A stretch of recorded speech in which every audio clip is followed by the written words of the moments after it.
Modern residential buildings dominate the townscape of Quito, capital of Ecuador, that was founded in Spanish colonial times.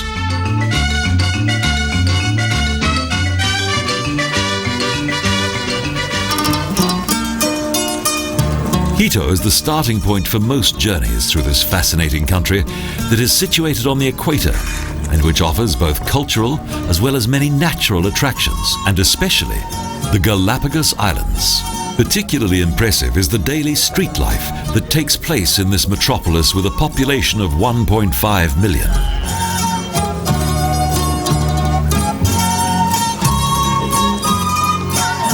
The city of Quito, together with Cusco and Cajamarca, was for many years one of the most important centers of the Inca kingdom. It also served as the governmental seat of the last Inca ruler.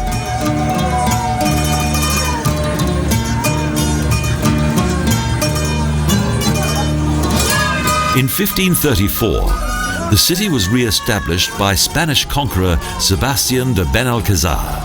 The Inca people themselves completely destroyed their city, rather than allow the Spanish to take it.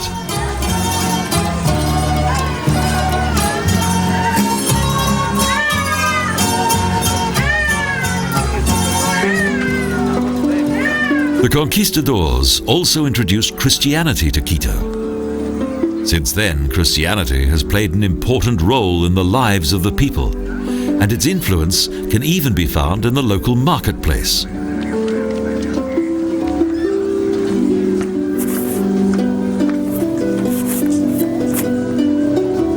In Ecuador, to enjoy an ice cream with one's children is still quite a novel privilege, as the country's economy is currently at a low ebb.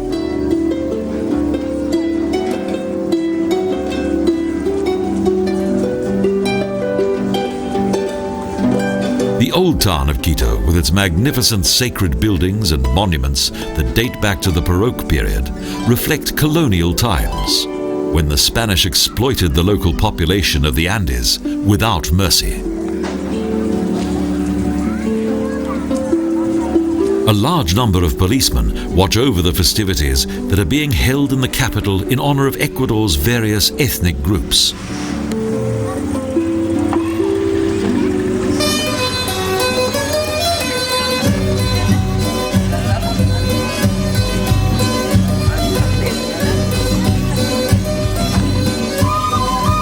People have come here from each region of the country.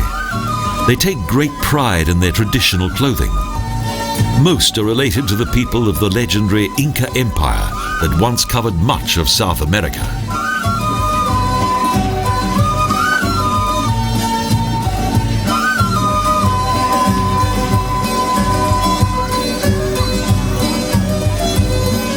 For several centuries, the Indian population was suppressed by the country's Spanish colonial rulers. Hostilities between the local population and their Spanish oppressors were a frequent occurrence.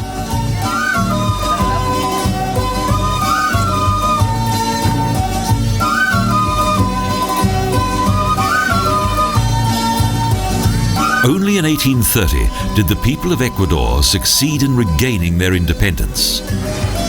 Since then, the country has been a republic with a democratically elected government.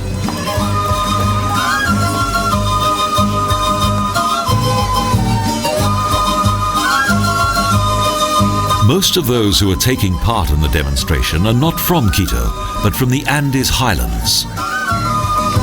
They have come to demand territorial autonomy, as many of the Indian people believe that many of their rights have been suppressed by the government.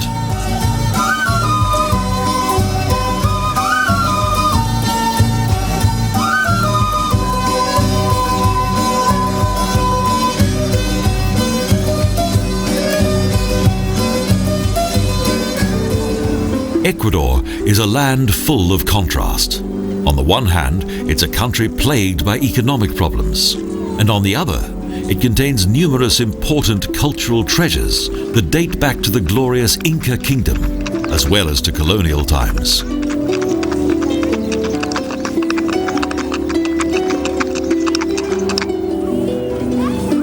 Despite its poverty, In recent years, the Andes has become a popular tourist destination. This is due not only to its fascinating cultural history, but also because of its unique and highly varied landscape.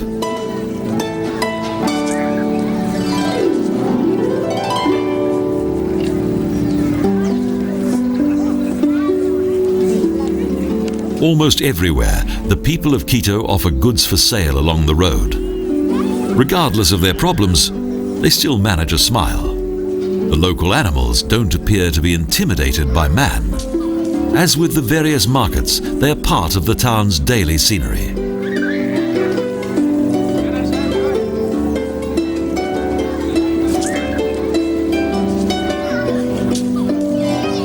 The various exotic fruits that are displayed in the markets attract much interest from visitors. For many years, they formed the basis of the country's economy.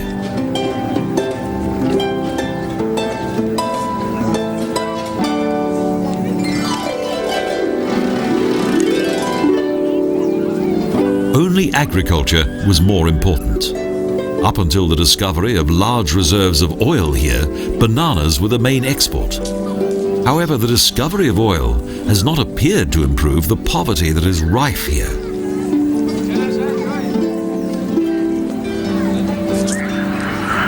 Thus, much is being done to improve the country's tourist industry. Galapagos es una isla increíble por la vida. Minister of Foreign Affairs, thank you for giving us your time. Due to the unique wildlife here, the Galapagos Islands are truly remarkable. How do you intend to preserve the region's wildlife and yet enjoy a healthy tourist industry? En la combinación con el turismo. Thank you for giving me this opportunity to mention that, having been designated by UNESCO as a World Heritage Site, the Galapagos Islands are today now afforded a great deal of protection. Thus, the island's unique wildlife and flora have been well preserved right up to the present day. In order to protect the flora and fauna, the number of visitors to the islands is strictly controlled by the government. Much care is taken to plan the island's future. La flora que tenemos en las islas se conserve. Actualmente se ha conformado por orden. Recently, the Republic's president set up a commission that consists of various members of the Ministry of Foreign Affairs, the military, and numerous representatives of Ecuador's tourist industry. Integrada por ministros de Estado, miembros de las Fuerzas Armadas y personas que tienen relación con. It is charged with the future welfare and development of the islands. Indeed, special attention is paid to the day-to-day well-being of the entire region. Lograr en programar para los próximos años. Señor Ministro, la cantidad de las turistas que van a visitar. Do you expect the number of tourists to increase, remain the same, or to gradually decline? ¿Va a bajar o va a quedar en lo mismo? Mire, yo no le podría dar una cifra exacta porque. Unfortunately, I'm unable to provide you with concrete figures. But last year, around 40,000 tourists visited the islands. One of the Commission's responsibilities is to ascertain the approximate number of tourists that we can permit to come here each year before tourism has an adverse effect on the local environment. The ecosystem of the Galapagos Islands must in no way be compromised by tourism. Thus, we have introduced a comprehensive range of strict regulations. Nosotros escuchamos mucho en Austria. Rumour has it that due to overfishing, the number of sea cucumbers and sharks in this region has been greatly reduced. What is the Ministry of Tourism doing to address this problem? Especies son en restricción. Por ley, we have made it known that the laws here are not controlled by the Ministry of Tourism, but by the Ministry of Economy and Fisheries, and it is they who are responsible for setting the fishing limits in this region. Está prohibido la pesca, sino dentro de las normas que dicta el Estado. We have set a 15-mile fishing exclusion zone around the islands. Justamente para preservar Within this, fishing is strictly forbidden. Indeed, the President intends to have this zone extended to 40 miles. In this way, he hopes to more easily protect the natural landscape of these remarkable islands. ha dado una disposición por la cual se extienda hasta 40 millas, de tal manera de poder ejercer un control y preservar de esta forma, en una forma más cuidadosa, en una forma más amplia, las extraordinarias reservas pesqueras que tenemos nosotros en nuestro límite de agua.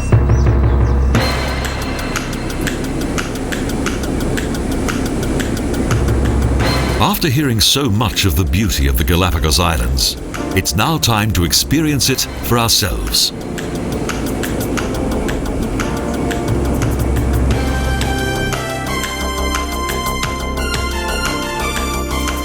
Inaugurated in 1988, the airport is situated on the island of San Cristobal.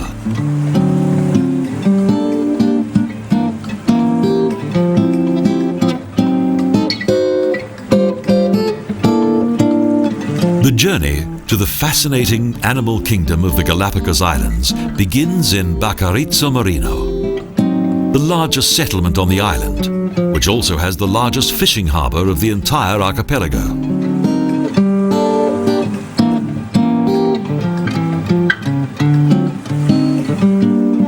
Ever since the airport opened up and began to bring new visitors to the island, the somewhat sleepy character of San Cristobal has been completely transformed.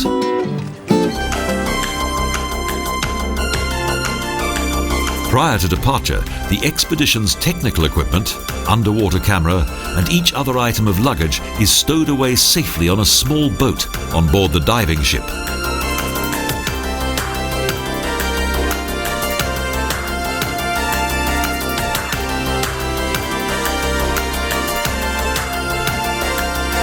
We will travel into several remote regions of the Galapagos Islands. Therefore, good preparation figures high on the agenda.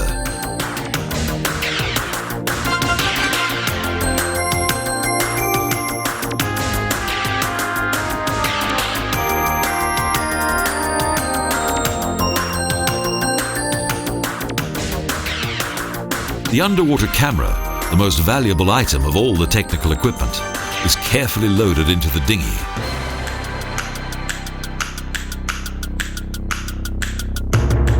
The rolling movement of the Poseidon, the expedition's diving boat, provides a hint of the adventures that lie ahead.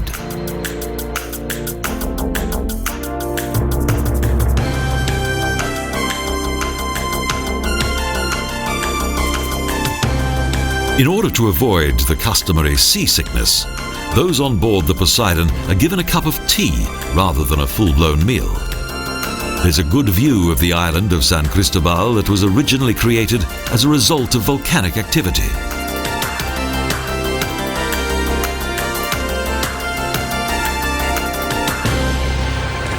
Just pelagic fish, maybe tunas, maybe barracudas. A further member of the expedition, Julian, is an experienced ranger who will ensure that all runs smoothly.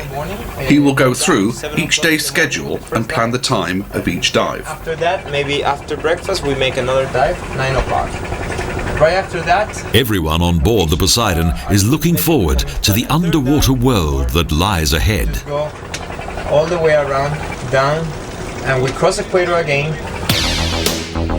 The journey south leads to Floriana, prior to it continuing on to Fernandina, Isabella, St. James and Bartolomé, until it eventually passes St. Cruz and Seymour, before finally returning to San Cristobal.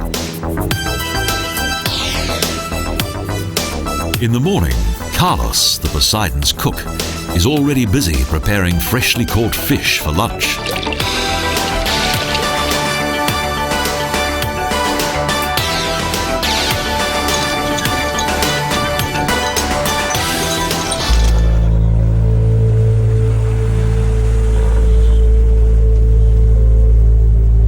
One of the most striking animals on the Galapagos archipelago lives on the island of Fernandina. The land iguana mostly inhabits the arid areas of the islands, where they spend much of the day relaxing on warm rocks.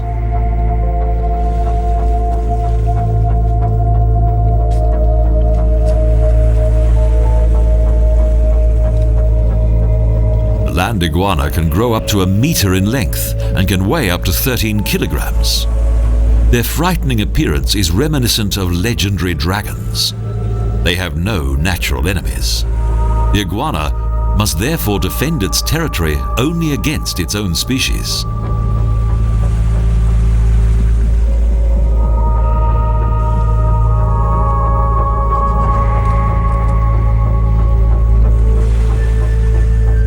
The remarkable biodiversity of the Galapagos Islands is also evident in the various species of wildlife that are to be found here. As opposed to the reptiles that are endemic, around 50% of the world's bird species inhabit the archipelago.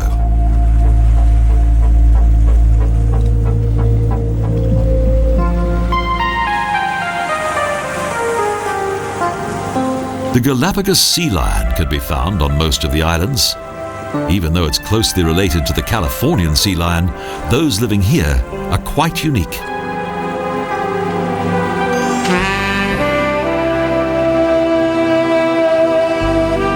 Unlike other related species, the Galapagos sea lion doesn't migrate from its home waters, but remains resident in one location.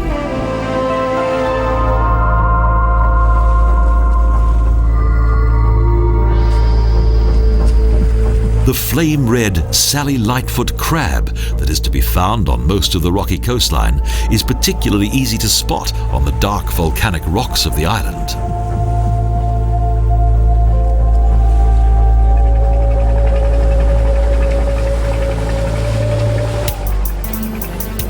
On board the Poseidon, passengers prepare for their first dive of the expedition. The waters around the coast of Floriana Island, that was named after the first president of Ecuador, are known for their amazing abundance of fish.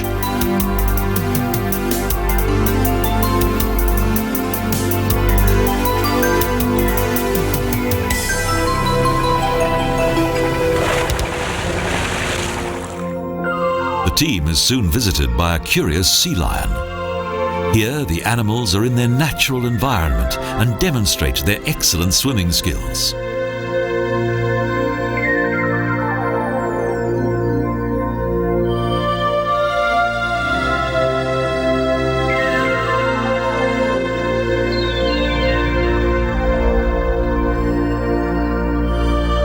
The sea lion is ideally suited to the coastal waters of the Galapagos Islands.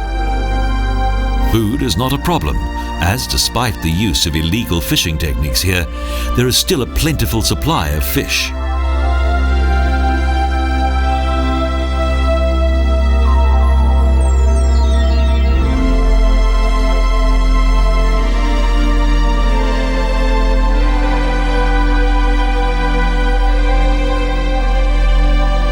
The Humboldt Current that travels from Antarctica and past the South American coast, added to the water that surges up from the depths of the ocean, provides the archipelago with nutrient-rich water that attracts huge shoals of fish.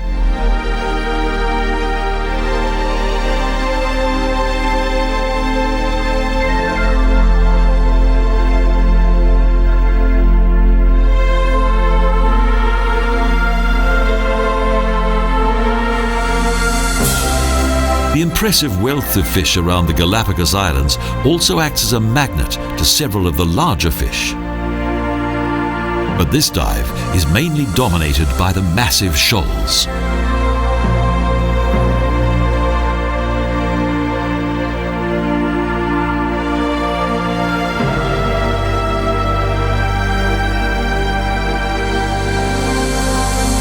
The divers on board the Poseidon are amazed at the magnificent splendor of this place. Fortunately, it's all been captured by our underwater camera.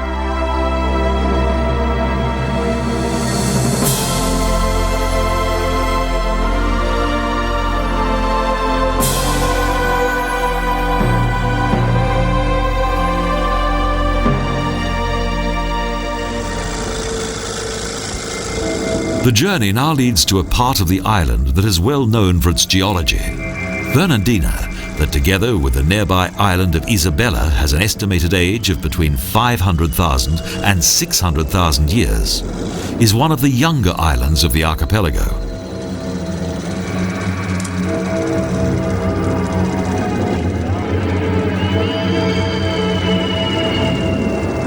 Today, both islands are situated above a hotspot, an active area in the Earth's volcanic crust.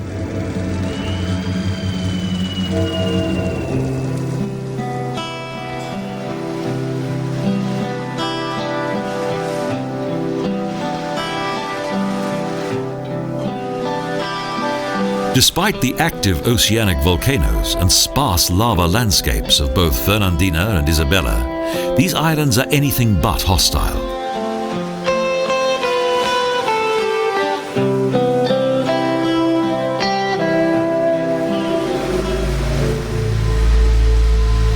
There are also many endemic species of animal, such as the lava lizard, and a particular variety of land iguana that also lives here. Both of these reptiles appreciate a lazy bathe on the warm lava.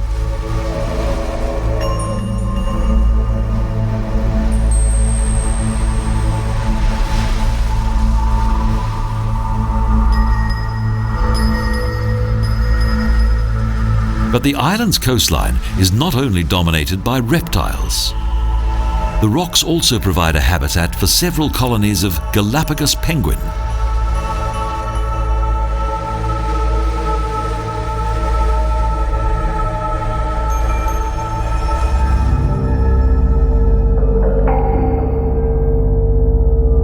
The coastal areas are also inhabited by large numbers of marine iguana. They're the only members of their species that are able to dive underwater, and they use the ocean as a source of food.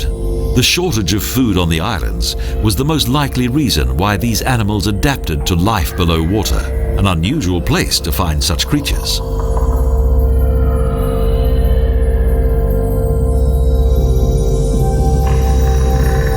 In the course of adapting to its new environment, the marine iguana developed some remarkable abilities. A large male can dive to a depth of up to 12 meters.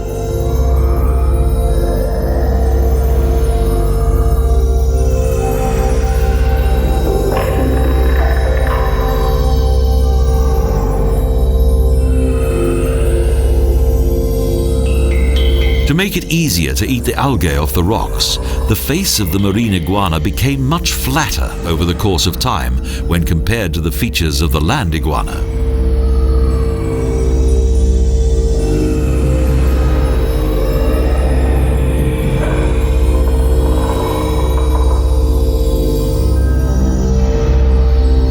Underwater, the heartbeat of the marine iguana slows down from 40 to around 10 beats a minute. Thus, its consumption of oxygen is not only reduced, but its body also cools down at a slower rate. It can remain underwater for more than 10 minutes. Okay. So after being around the western side, moving along the western side of Isabella Island, that, due to its present volcanic activity, is too dangerous for us to visit, we travel to Roca Redonda. Roca Redonda is one of the most beautiful diving locations of the Galapagos Islands. Which is a volcano that is in the middle of the ocean, and it raises from 3,000 feet all the way, breaking the surface. Roca Redonda is thought to be one of the best.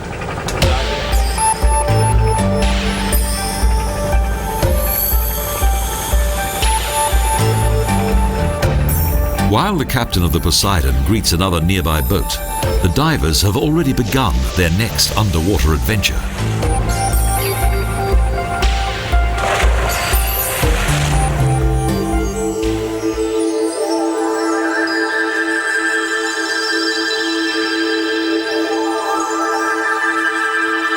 Those who come here for the first time are usually a little suspicious of an ocean that is full of sharks.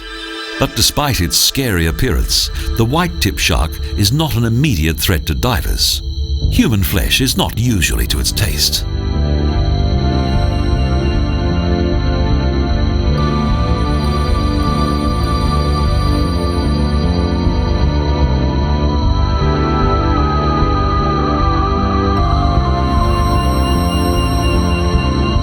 The white-tip mostly inhabits the reefs. Therefore, the lava rocks of Roca Redonda are an ideal habitat.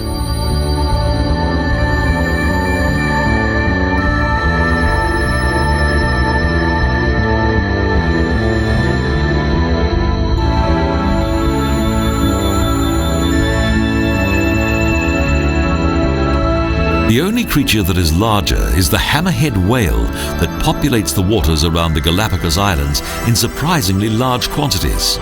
Like the whitetip, the hammerhead prefers coral reefs and the calm waters of the coast.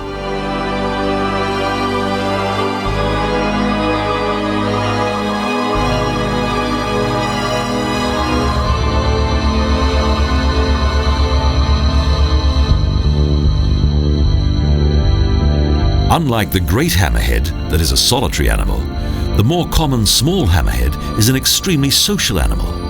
Like many other creatures in this region, it lives mainly in large groups.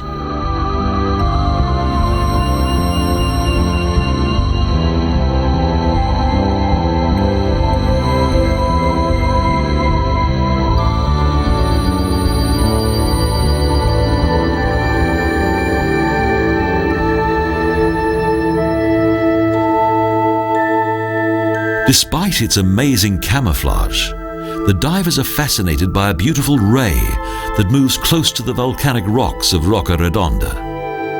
The seabed provides the flatfish with a good hiding place, and also much of its nourishment.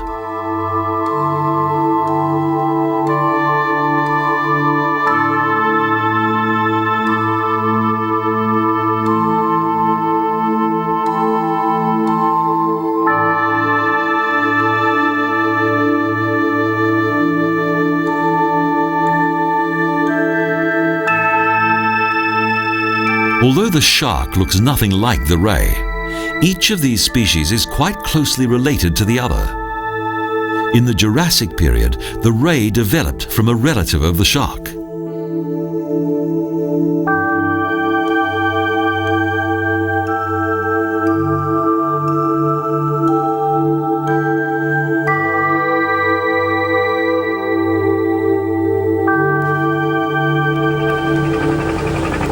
Tomorrow we travel to James Island and then to Bartolome, and one of the Galapagos Islands' finest diving locations, a tiny island that is the remains of a huge and now extinct volcano. Of this volcano that once emerged through the surface of the ocean, only a few sections remain.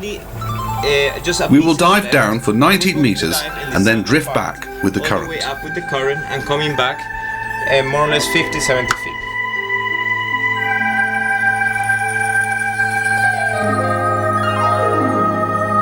A sea lion moves into the unfamiliar spotlight of the divers. Just a few seconds later, the water is crowded with them. Much to the pleasure of the divers, they find themselves suddenly surrounded by an entire group of sea lions.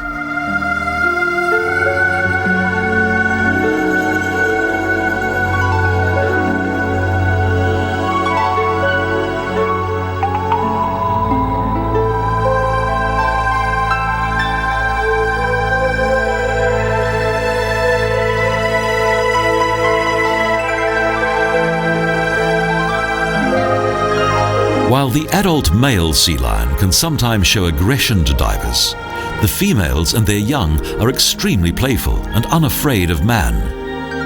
The divers use sound to attract the animals and to lure them nearer.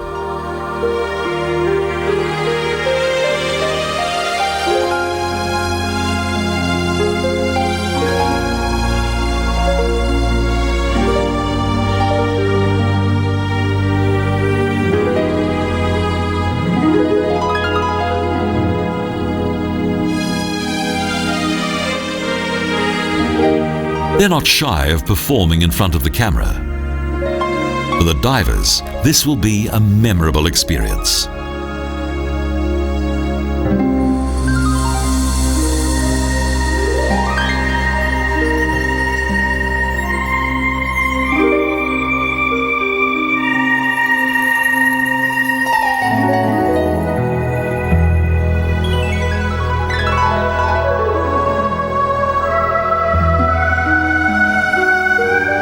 The Galapagos sea lions willingly show off their excellent swimming abilities. It's almost as though they're performing some kind of wonderful underwater ballet.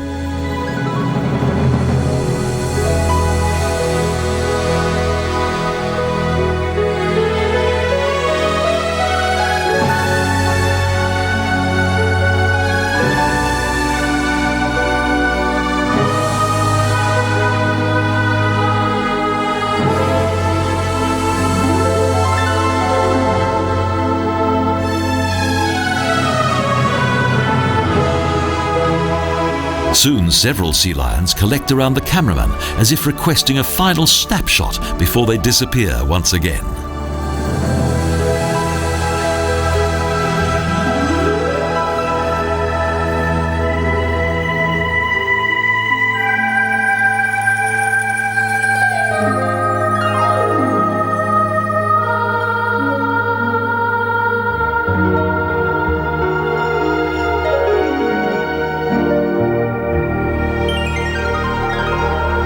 Numerous other sea creatures also deserve the divers' attention, as the biodiversity in the waters surrounding the Galapagos Islands is one of the greatest natural treasures on Earth.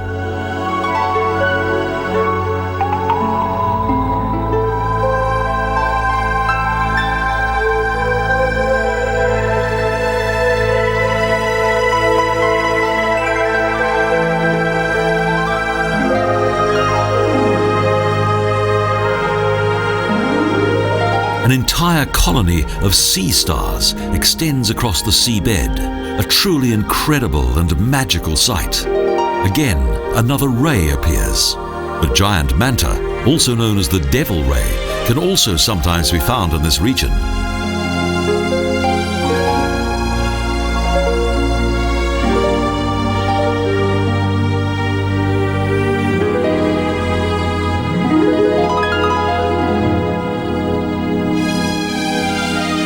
Suddenly, from behind a rock, a green sea turtle appears. This remarkable reptile can reach a length of up to 1.4 meters and always returns to the Galapagos Islands to lay its eggs.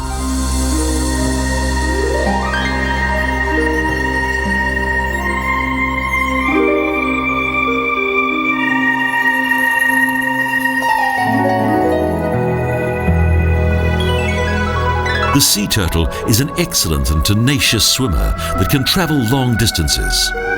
In the past couple of centuries, however, its population has diminished and it has now become an endangered species.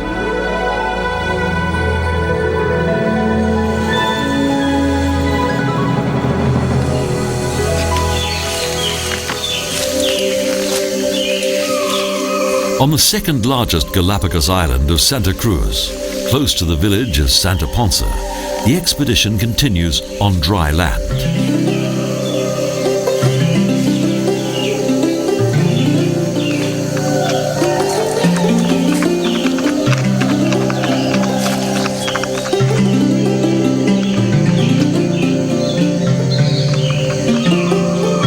Horseback is a good way to travel through the tropical vegetation. The ride is accompanied by birdsong in the surrounding trees and bushes.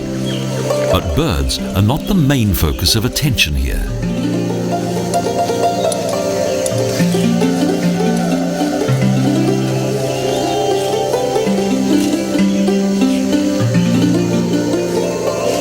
Outside the village is a world-famous tortoise reserve. The most famous representative of this reptile species is the Galapagos giant tortoise that can grow to the size of a large boulder.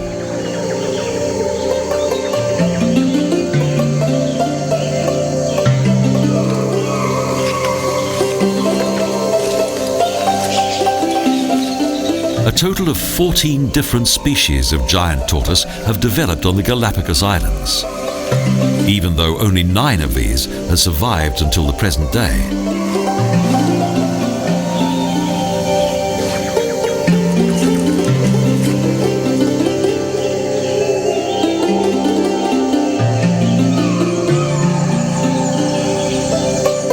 The animals that were once introduced by man here and which have since become endemic have for the most part been responsible for this unfortunate development.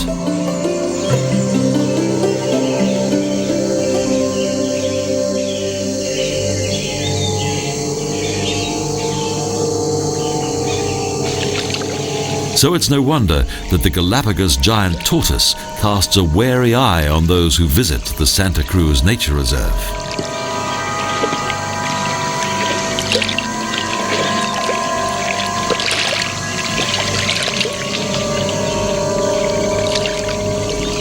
The animals have a fascinating effect on their human visitors, not only because of their huge size and enormous weight of up to 270 kilograms, but also because of their grand old age, as they can live for more than 150 years.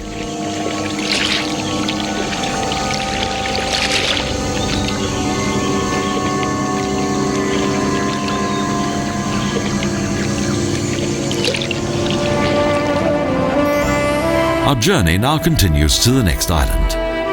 Today it is mainly diving ships and fishing boats that come here. But in past centuries, less innocent vessels lay anchor here. The Galapagos Islands were once a popular hideout for pirate ships.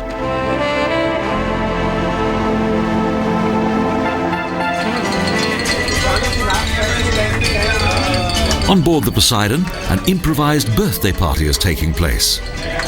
As a surprise, the ship's cook has created a large birthday cake.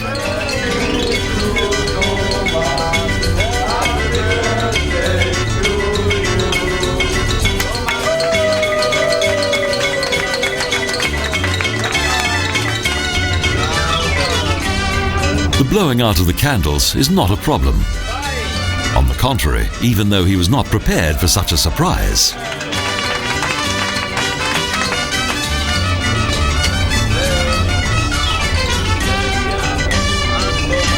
The evening celebration creates a good atmosphere on board the Poseidon. Finally, everyone enjoys a tasty slice of cake.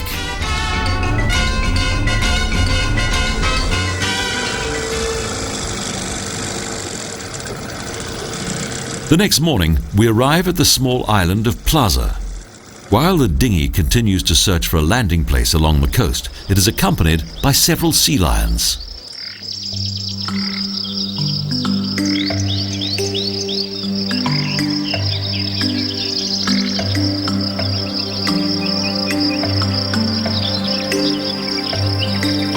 Particularly striking are the huge opuntia cacti that can reach a height of up to 12 meters. The island is also famous for its land iguanas.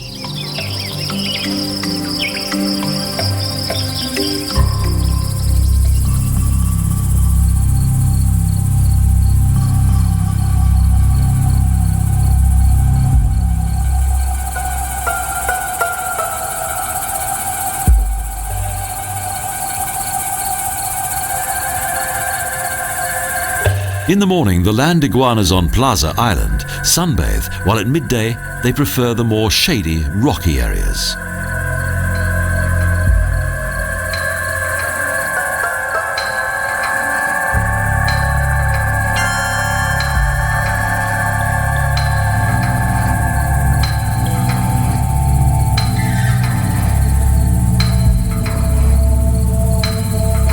The adult land iguana is mainly vegetarian and feeds on the fallen fruit of the tree-like opuntias.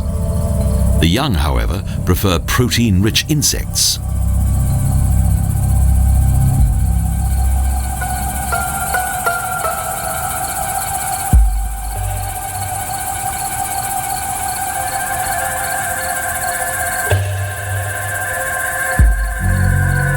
If they survive the first couple of years, these reptiles can also reach a surprisingly old age.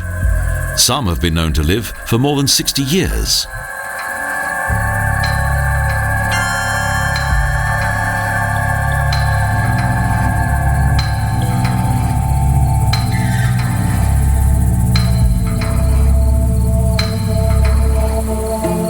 In order to free the fruit and other parts of the opuntia from its spines, the land iguana has developed a special technique with its front legs.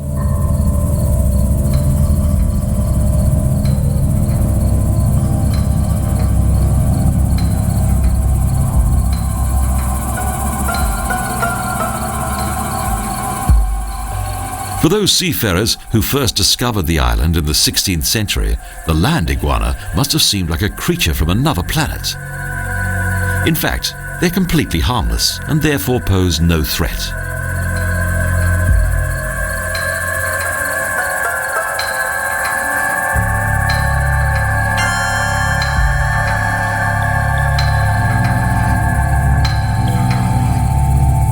They are rather timid, as can be seen from their attempt to escape the attention of the cameras.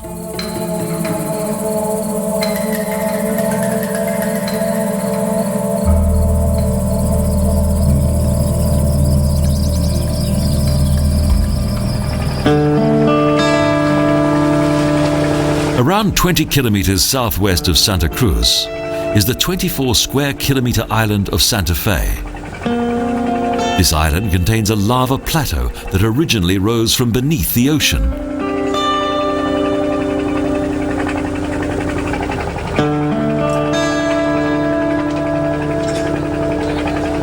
At its highest point, the island rises in several steps to a height of up to 259 meters above sea level. Santa Fe's vegetation suffered much damage by the introduction of goats that have since been slaughtered.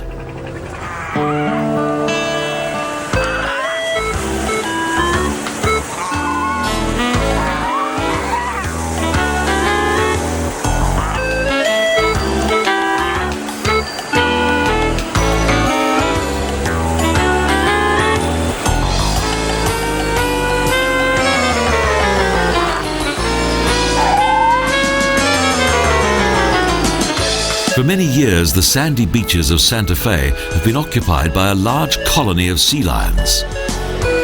The animals are used to the presence of humans, not particularly fazed by the visitors and their cameras.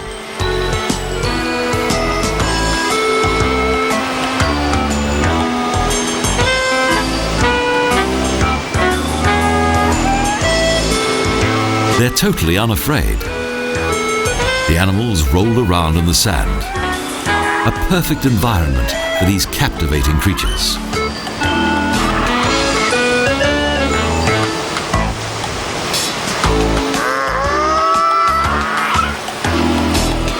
Their dog-like barking fills the coastline of Santa Fe with a sound that is characteristic of the Galapagos sea lion.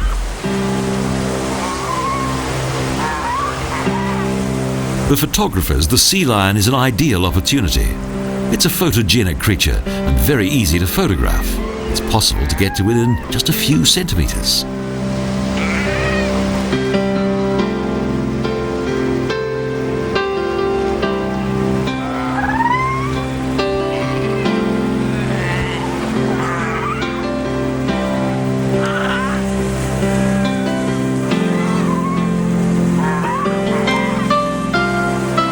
The affection that these animals have for one another is obvious. The Galapagos sea lions live in what amounts to a harem.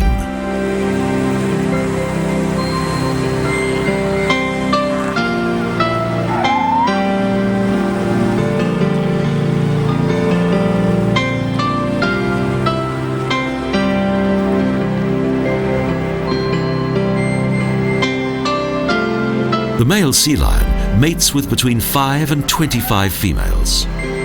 Each year during the mating season, it returns to the section of the coast where it was born.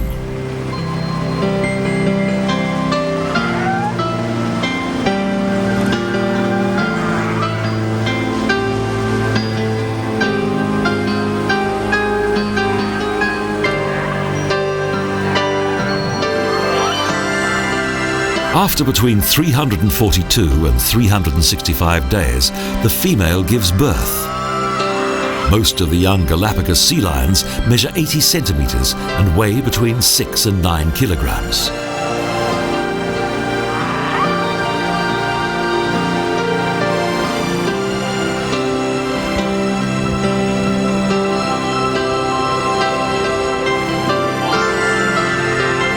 They first learn to swim with other offspring in tranquil bays and are weaned by their mother for 5 to 12 months.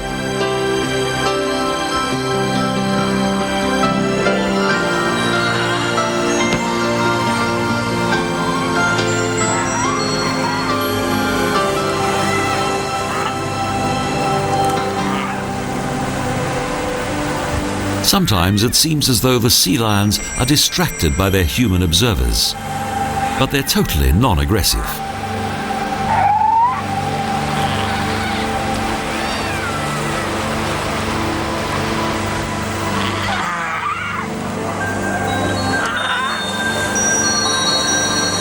The atmosphere on Santa Fe's beach is now relatively peaceful, but the noise is sometimes reminiscent of a bustling seaside resort.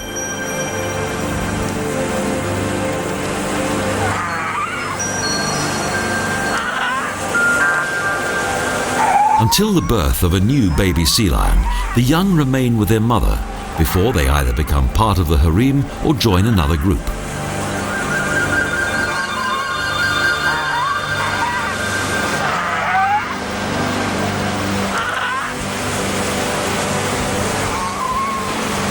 In Santa Fe, the number of Galapagos sea lions is so large that environmentalists do not believe that they're endangered.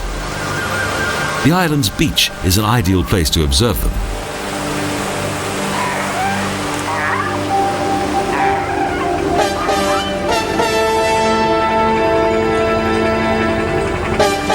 Unlike many other islands of the archipelago, on Santa Fe, one of the oldest of the Galapagos Islands, there are various signs of past volcanic activity.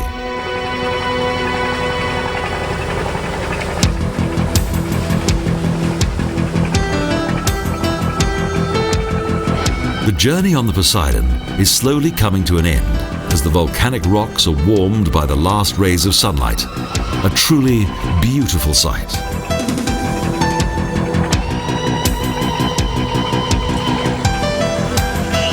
The island's ecological significance is now understood by each member of the expedition. And it's now clear that it's as equally important to protect the islands as the ocean that surrounds them.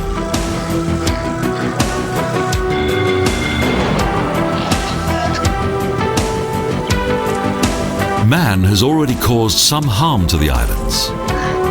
Yet the animal kingdom of the Galapagos Islands is of immeasurable importance.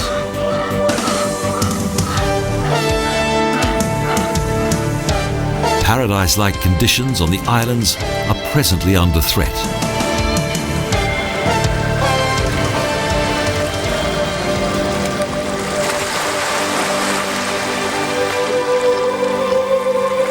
In order to protect the islands, the management of the national park has recently drawn up a new set of regulations for those who come here. Thus, it is not allowed to either touch or feed the animals.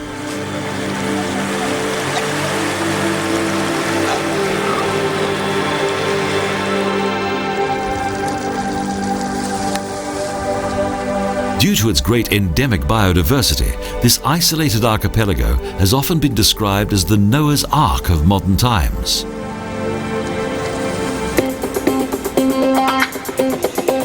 The last century brought much change and many problems to the Galapagos Islands. The sharp rise in its human population has become particularly apparent.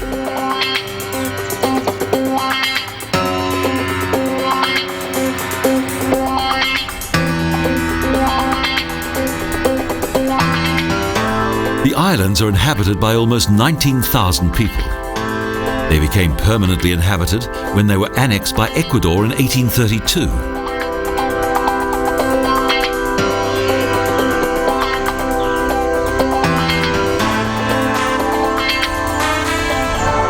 Each year, around 60,000 tourists come here. Even though there are certain restrictions, the traces of human presence are clearly visible.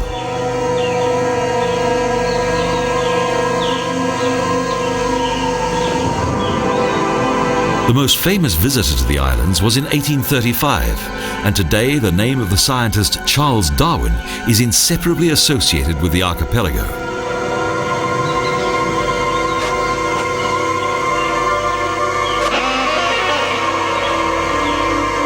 Following his stay on the island, he formulated the world-famous theory of evolution, the theory of natural selection.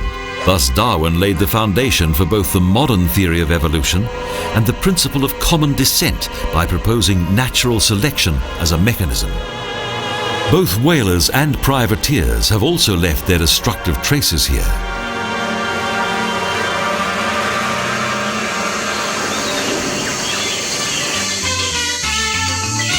Thanks to the devoted work of the park's administrators, environmentalists and employees of the Charles Darwin Research Station on the island of Santa Cruz, the future of the Galapagos Islands appears to be assured for the foreseeable time.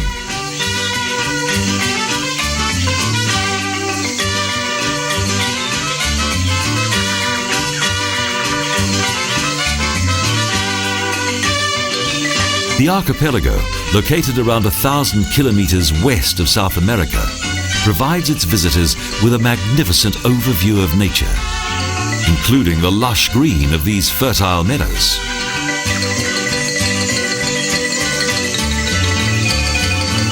Ecuador has now realized the responsibility it has towards the unique habitat. 50 islands of this archipelago are one of the great wonders of nature. And fortunately, the Galapagos Islands have retained their natural beauty right up to the present day.